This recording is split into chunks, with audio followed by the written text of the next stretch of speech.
Hi සුබ දවසක් ඔයාලට. මමත් ඉතින් පුංචි වෙනසකටත් එක්ක ඔයාලට කියන්න මගේ සෙනසුරාදා දවසක් ගෙවුණු විදිහක් ගැන. ඔය පිටිපස්සෙන් එන්නේ මගේ ට්‍රේන් එකේ ගොඩක් වෙලාවට මට හම්බෙන යාළුවෙක්. ඉතින් ගොඩක් වෙලාවට නෙමෙයි ඇත්තටම මම හැමදාම යන්නේ වැඩට යන්නේ ට්‍රේන් එකේ. ඇත්තටම පොකට් එකටත් වාසි. ඉතින් ගොඩක් වෙලා ට්‍රේන් වල යන හැමෝම දන්නවා ඒගොල්ලෝ සීසන් එකක් කරන් තියෙන්නේ. ඇත්තට මේක ගොඩක් වෙලාවට හරිම මේ වාසි දෙයක්. ඉතින් හැමදාම වගේ මම ට්‍රේන් එකේ තමයි වැඩට යන්නේ. මේ විදිහට ඉතින් හීන 1000ක් පස්සේ යන මිනිස්සු ගොඩාරියක් අපිට ඉතින් උදේටයි හවසටයි මේ විදිහට හම්බ වෙනවා. ඉතින් මේ විදිහට මාත් උදේ පාන්දර යන්න අමතක කරන්නේ නැති තැනක් ගොඩක් වෙලාවට මේ තියෙන්නේ මං ආසම බීමක් ෆ්‍රෙෂ් මිල්ක්. මං ගොඩක් වෙලාවට ස්ටේෂන් එකකින් එළියට ආපු ගමන් තියෙන මේ තැනට ඇවිල්ලා වෙලාව තිබුණත් අනිවාර්යෙන්ම ෆ්‍රෙෂ් මිල්ක් එකක් බීලා යන්න ඉතින් හරිම රහයි. එඟටත් ගුණයි.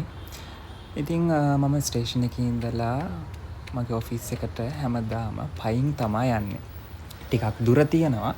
ඇඟටත් හොඳ හින්දා මේ විදිහට ඉතින් මම ස්ටේෂන් එකේ ඉඳලා පයින් යනවා. යන ගමන් උදේට කන්න ඉතින් මං කීල්ස් එකට පොඩ්ඩක් ගිහින් ඉවර වෙලා කෑම එකකුත් අරගෙන යන්න හිතාගත්තාද. ඉතින් ඒකයි මගේ වාරය එනකන් හිටියේ මං.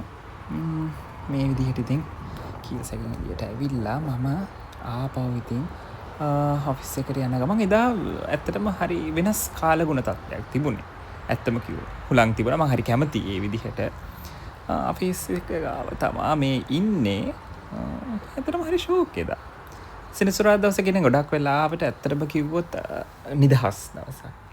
හරි නිදහසේ ඉන්න දවසක්. ගොඩක් වෙලාවට මේ අපේ ඩිපාර්ට්මන්ට් එකෙන් මං විතරයි එදාට එන්නේ. මොකද සින්දුවකුත් තමයි ඉතින්. කම්මැලිකමට කරන වැඩ තමයි ඉතින් ඔය දේවල් ඉතින්. මොනා කරන්නද ඉතින්? කම්මැලිකම ඉතින් යන්න මොන හරි දෙයක් කරන්න එපාය.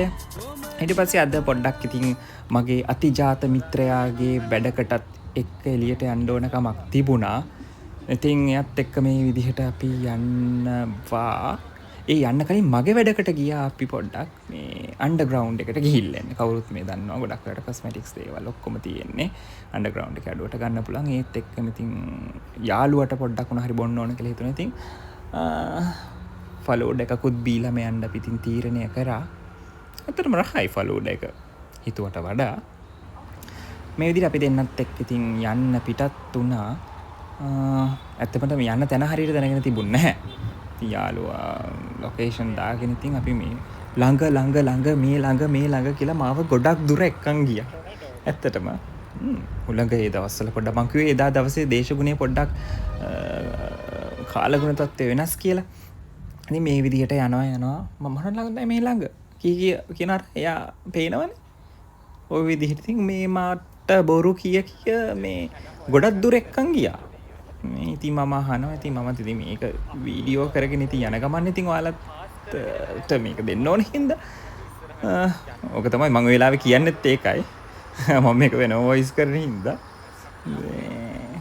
අපි කොහොම හරි අන්තිමේදී මම හිතන්නේ මේ ලං වෙලා එතනට ඊට පස්සේ මේ විදිහට ගියා. හැබැයි යාට ඕන එක තිබුණේ නැහැ. එතනට ගිහිල්ලා මම හිතන්නේ එතන මම වැඩි වීඩියෝ කරේ නැහැ.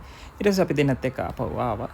පොඩ්ඩක් මේ වන් ගෝල් ෆේස් එකට යන්න කියලා අදහසක් ආවා. ඉතින් අපි දෙන්නත් එක්ක මේ වන් ගෝල් ෆේස් එකට යන්න හදන්නේ.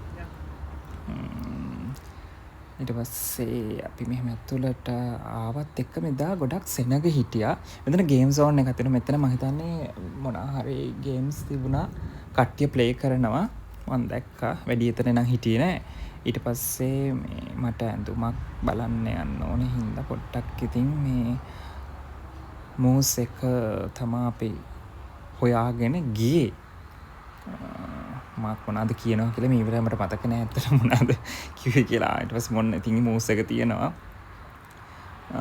අපි ගියා. ඇත්තටම මේ හොඳ කලෙක්ෂන් එකක් කොහොමද තියෙනවා. මම මේ ට්‍රේන් එකට මාර ආසයි. මම ගොඩක් වෙලා එක දිහා බලන් හිටියා. හරි ලස්සනයි. කට්ටි යන එකයි මම එකත් වීඩියෝ කරේ.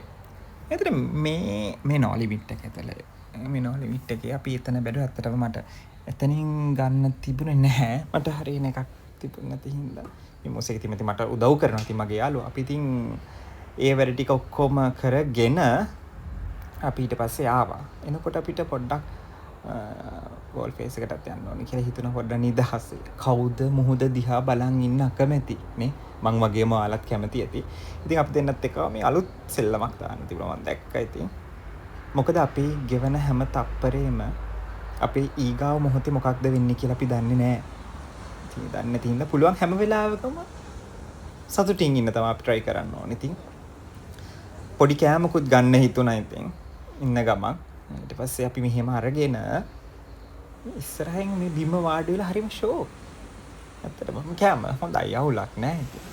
ෂේප්. මොකද මම කිව්වා වගේ අපේ ජීවිතේ ඊගාව තප්පරේ මොනවද වෙන්නේ කියලා අපි දන්නේ නැති හින්දා පුළුවන් හැම වෙලාවකම තමන් කැමති අයත් එක්ක සතුටින් ඉන්න ඔයාලත් උත්සාහ කරන්න. මම හිතන්නේ ඒකට වියදමක් කියන්නේ නැහැ මිනිස්සෙගේ වචනකින් කෙනෙක්ට දෙයක් කියන එක. ඉතින් මේ විදිහට අපි ආපහු නැවත අපේ ගමනාන්තය සනිටුහන් කරන්න අපි ආවා මෙන්න මේ විදිහ.